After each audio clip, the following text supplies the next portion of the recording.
الفيديو ده هقول لك ازاي تجيب اول 1000 عميل باساليب تسويقيه مجربه ومضمونه. اقفل اي حاجه ممكن تشتتك دلوقتي وركز معايا الله يكرمك. اول حاجه، ما تعتمدش على الاعلانات من الاول. اكبر غلطه بيعملها الناس بيصرفوا فلوس على الاعلانات قبل ما يكون عندهم جمهور. الصح بقى انك تبدا تسويق اورجانيك مجاني علشان توفر فلوسك وتبني جمهور وفي. ازاي تعمل ده؟ استخدم السوشيال ميديا بقوه، انشر محتوى قيم عن مجالك على الفيسبوك وانستجرام وتيك توك ويوتيوب. ابني مجتمع حوالين البراند بتاعك، جروبات، لايفات، نقاشات. كل ما زادت الثقه زادت المبيعات. استخدم حاجه اسمها الورد اوف ماوس، توصيات. اطلب من اول العملاء اللي هيجوا لك انهم يرشحوك لغيرهم، وحفزهم بعروض خاصه. لما تبني ثقه وجمهور البيع هيكون سهل بعد كده. تاني حاجه، اشتغل على الاس اي او من اول يوم. عايز تجيب عملاء بدون ما تدفع فلوس؟ لازم تكون ظاهر في محركات البحث. ازاي؟ اعمل مدونه على الموقع بتاعك، اكتب فيها مقالات عن مشكلات عملائك المحتملين وحلولها. استخدم كلمات مفتاحيه قويه في المحتوى زي افضل طريقه لشراء منتجك او ازاي تختار الخدمه بتاعتك. ولو عندك متجر استخدم الاي سي او في صفحات المنتجات علشان الناس تلاقيها بسهوله، والنتيجه هتجيب ترافيك مجاني ومستمر من جوجل. ثالث حاجه، استخدم التسويق بالمؤثرين لكن بحذر. ممكن تدفع فلوس لانفلونسر وتتفاجئ ان النتيجه صفر مبيعات. السر، مش اي انفلونسر مناسب لمشروعك، لازم تختار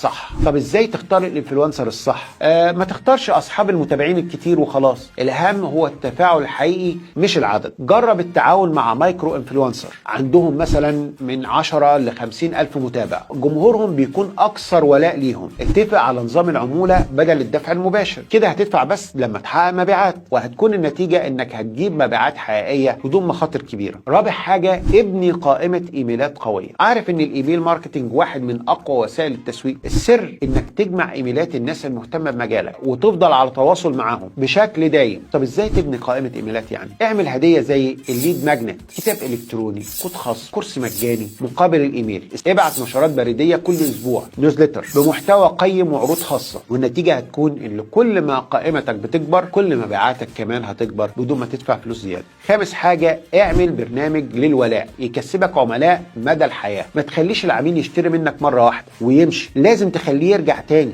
ازاي تعمل برنامج ولاء ناجح؟ قدم خصومات خاصه للعملاء اللي بيشتروا منك اكتر من مره. اعمل نظام نقاط، كل ما العميل يشتري منك يجمع نقاط يستبدلها بعروض. استخدم الكوبونات الشخصيه علشان العميل يحس انه مميز، والنتيجه هتكون ان العملاء هيحبوا يتعاملوا معاك باستمرار، وده هيخلي مشروعك يكبر بسرعه. اول 1000 عميل هم اصعب خطوه في رحلتك، لكن لما توصل لهم النجاح هيبقى مجرد مساله وقت. قول لي بقى في الكومنتات ايه اكتر تحدي بتواجهه في تسويق مشروعك الاونلاين دلوقتي، وهرد عليك بافضل حل.